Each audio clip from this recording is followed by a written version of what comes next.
Oke, Assalamualaikum warahmatullahi wabarakatuh dan salam sejahtera.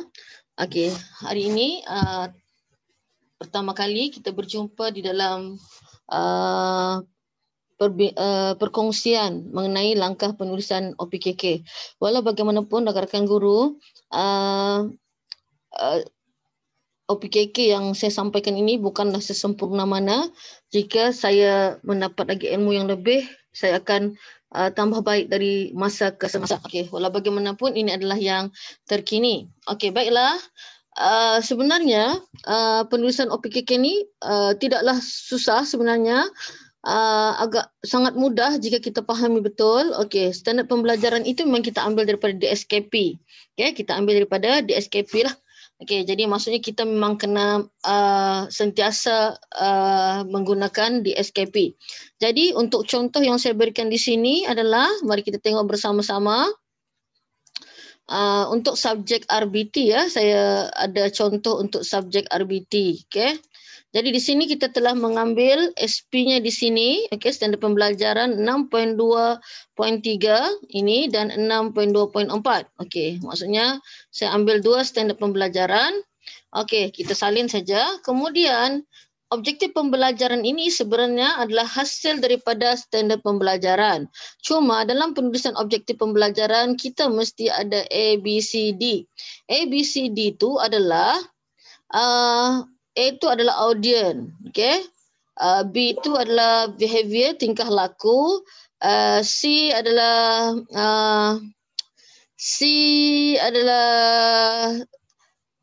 situasi, dan kemudian D itu adalah aras lah sebenarnya. ABCD itu dalam bahasa Inggeris, tapi dalam bahasa Melayunya adalah untuk penulisan objektif pembelajaran yang baik, kita ada audien, kita ada aras, kita ada tingkah laku dan situasi. Sebenarnya rakan-rakan guru telah buat semua ni, cuma mungkin ada kekurangan lengkap sedikit. Jadi tujuan kita adalah untuk menambah baik. Okey, bukan kerana apa yang rakan guru buat sebelum ini adalah salah, tetapi kita tambah baik. Okey, jadi saya sangat berharap saya boleh membantu rakan-rakan meringankan bebanan. Okey, jadi mari kita tengok contoh yang ada. Okey, di akhir pembelajaran, murid tahun 5 pintar berjaya memilih menu sarapan ataupun menu minum petang. Maksudnya daripada sini kan, daripada 6.2.3 sebenarnya. Maksudnya tidak ada yang kita buat baru, cuma penggunaan perkataan di situ lebih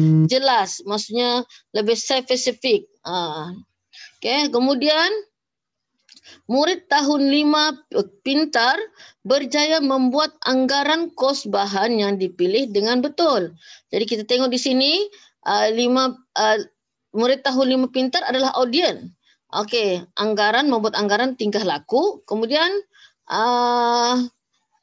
kos bahan yang dipilih situasi dengan betul adalah aras. Maksudnya sebenarnya semuanya telah kita tulis sebenarnya. Rakan-rakan telah tulis, cuma mungkin kadang-kadang kita tidak perasan di sana sebenarnya kita sudah ada ke semua elemen tersebut. Jadi ini adalah antara penulisan objektif pembelajaran yang agak lengkap. Okey, jadi dari segi penulisan kriteria kejayaan, okey, kalau RBT dia senang, kita boleh nampak SP kan? Okey, tetapi kalau saya perhatikan untuk subjek perniagaan dengan pengurusan akaun, dia SP itu guru yang kena kita kena create sendiri. Okey, kita tengok dulu RBT punya contoh ni. Okey, mari kita tengok. Murid dapat mengenal pasti pilihan menu sama ada sarapan ataupun minum petang. Maksudnya, okey, kita kriteria ini pun lahirnya daripada objektif pembelajaran. Cuma dia lebih jelas. Mengenal pasti. Maksudnya menggunakan kata kerja kan. Mengenal pasti pilihan menu. Jadi kita boleh nampak di sini dia terletak di standard berapa. Di tahap berapa di tahap berapa. Kalau kita nampak di sini dia di tahap 3 lah. Okey, murid dapat menerangkan kenapa mereka memilih contohnya menu sarapan ataupun minum petang. Okey, di sini kita nampak menerangkan, maksudnya mungkin dalam bentuk pembentangan kan. Jadi kita boleh nampak di mana tipe yang boleh kita berikan kepada murid. Ini kalau RBT lah. Okey, sebenarnya menengah pun ada pentaksiran juga kan. Okey. Cuma lain sedikit lah mungkin kan. Okey, kemudian menghasilkan anggaran kos. Perkataan menghasilkan. Okey, menghasilkan anggaran kos bahan mengikut menu dipilih. Dan yang keempat, murid dapat menjelaskan mengenai anggaran kos yang telah dihasilkan. Mula-mula tadi dia menghasilkan. Kemudian menjelaskan. Sebenarnya menjelaskan ini membentangkan ke ataupun secara lisan dan sebagainya. Maksudnya di KK ini dia lebih jelas. Dia banyak menggunakan kata kerja. Okey. Kemudian kita tengok lagi contoh yang contoh kedua ni masih lagi RBT. Okey. Mungkin dalam SP tu boleh ada dua SP yang kita boleh ambil pada PDP pada hari tersebut. Contohnya ini menyatakan bahan hiasan seperti icing, coklat urai, jam dan kelapa parut kering. Kemudian menyatakan jenis pembungkus makanan seperti kertas, pembungkus dan bekas plastik. Jadi OP-nya ada dua lah. Okey, ada dua di sini sebab ada dua perkara yang ingin kita capai. Okey, yang pertama, murid tahun 5 pintar berjaya menyatakan bahan hiasan seperti icing, coklat, urai jam dan kelapa parut. 5 pintar adalah audien. Kemudian berjaya itu menunjukkan kepada aras. Kemudian menyatakan bahan hiasan seperti icing dan kelapa parut. Mungkin ini lebih kepada tingkah laku. Jadi mungkin ini boleh kita bincangkan bersama-sama lah. Kemudian yang kedua, murid 5 tahun 5 pintar. Masih lagi audien di sana berjaya menyatakan jenis pembungkusan seperti pembungkus kertas pembungkus dan bekas plastik situasi dengan betul aras. Okey. Kriteria kerjanya adalah yang pertama menyatakan dua bahan hiasan pada makanan. Itu diambil daripada sini tapi kita menulis sendiri di sana apakah KK-nya menyatakan di mana icing selalu digunakan dalam makanan. Tidak ada di dalam ini kan tapi kita boleh dijadikan unsur membuatkan murid berfikir sebenarnya. Okey, tapi masih belum lari daripada kita punya sukatan.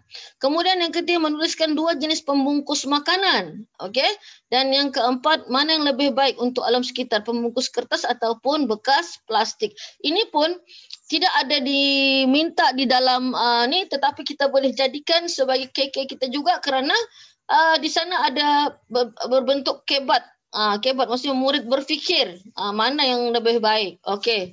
Jadi maksudnya di sini tidak lari pada kita punya sukatan pelajaran. Maksudnya kita punya standard pembelajaran. Tapi ini bergantung kepada rakan-rakan guru apa objektif yang ingin dicapai pada hari tersebut.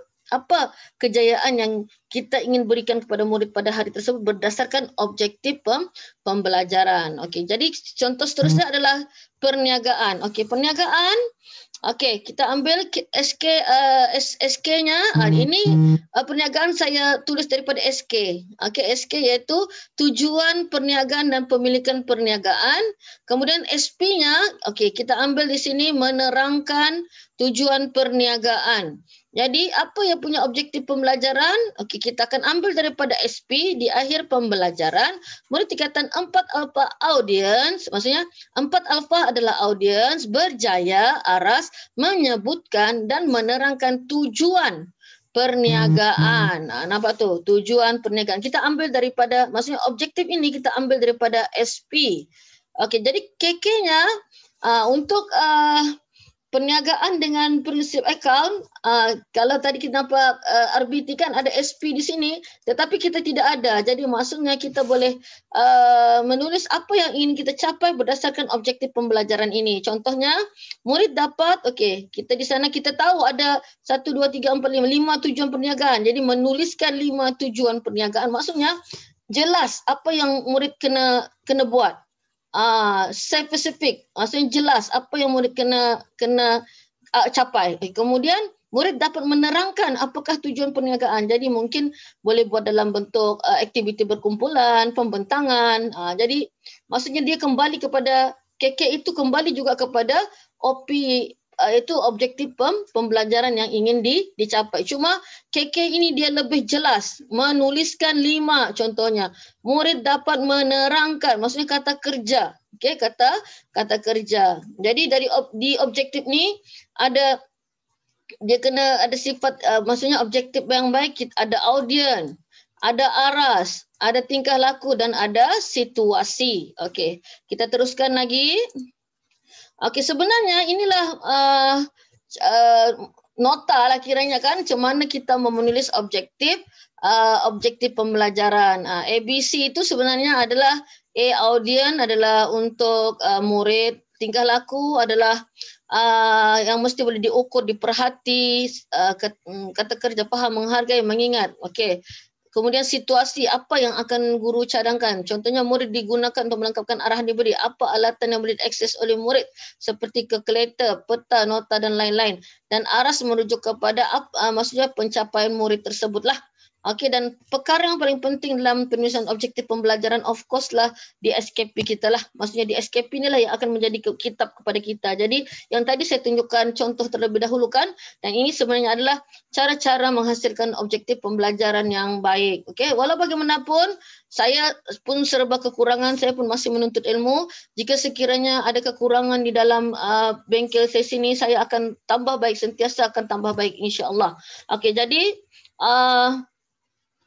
macam saya katakan tadi bahawa untuk penulisan kriteria kejayaan mestilah specific, measurable, achievable dan realistic dan maksudnya mengikuti masalah, masa yang ditetapkan. Jadi di sini contoh yang ada di depan kita ni dia berfokuskan kepada bagaimana standard pembelajaran itu kita gunakan untuk menghasilkan objektif pembelajaran yang ada komponen A, B, C dan D. Okey. Kemudian sebenarnya bukan ada model lain juga, tapi model Mega ni dia lebih kurang juga dengan model yang tadi ABCD itu, cuma dia tidak ada aras. Okey, tapi maksudnya sama sahaja perlakuan, kriteria dan situasi. Maksudnya tiada isu. Tiada isu maksudnya saya faham, saya pun pernah mengajar, kita ini benda yang kita tidak mau complicated sebab benda ini hari-hari kita kena tulis, tetapi saya yakin bila kita menulis sudah biasa menulis dengan lebih baik, insya-Allah akan semakin baik dan memudahkan kita. Okey, dan semestinya objektif pembelajaran ini adalah untuk apakah kemahiran atau pengetahuan yang akan dikuasai murid pada sesi pembelajaran itu. Jadi semua ini telah saya jelaskan di bahagian tadi. Kemudian ini masih contoh yang sama yang mana kita ambil standard pembelajaran. Kalau macam RBT itu daripada standard pembelajaran ini menghasilkan OP iaitu objektif pembelajaran, dan kriteria kejayaan itu adalah daripada objektif pembelajaran. Okey, dan kriteria kejayaan ini dia lebih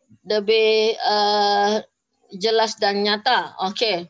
Jadi sebenarnya saya ingin menambah sedikit ilmu bahawa selalunya kita macam berkira-kira tentang aras murid. Sebenarnya aras murid itu kita setelah ada menulis di dalam kriteria kejayaan di sini, di kawasan ini. Mengenal ni di bahagian mana? Adakah bahagian memahami sajakah? Okey, menerangkan ni bahagian mana? Bahagian mana? Adakah menganalisis? Adakah sampai menilai? Maksudnya di sinilah yang kita tahu bahawa di dalam KK ni kita tahu kita berada di mana. Maksudnya bukan semua ini kena ada dalam KK kita, tidak. Tetapi di KK ni lah kita akan tahu di mana tahapnya murid. Maksudnya di mana pentaksiran yang kita beri itu di tahap mana. Adakah di tahap mengingat, memahami, mengaplikasi, menganalisis, menilai dan mencipta. Tetapi bukan semua akan dimasukkan dalam elemen ini kerana dia bergantung kepada apa yang kita sampaikan pada hari tersebut. Okey? Jadi kemudian ini pentinglah di dalam kita punya perancangan. Okey, dalam perancangan. Nanti kita akan ber-PLC lagi mengenai standard 4. Okey? Jadi rasanya cukup setakat itu. So jika ada soalan-soalan boleh dinyatakan di dalam kita punya grup Telegram, dan tugasan untuk kita punya bengkel ni adalah bolehlah menulis OPKK subjek prinsip perakaunan dan pengurusan perniagaan. Jadi mudah-mudahan kita sama-sama dapat menambah ilmu dan menambah baik.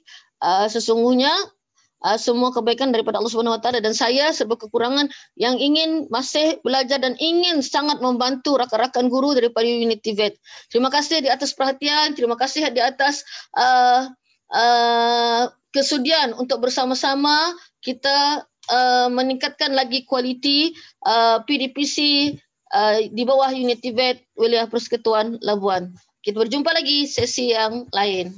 Assalamualaikum dan salam sejahtera.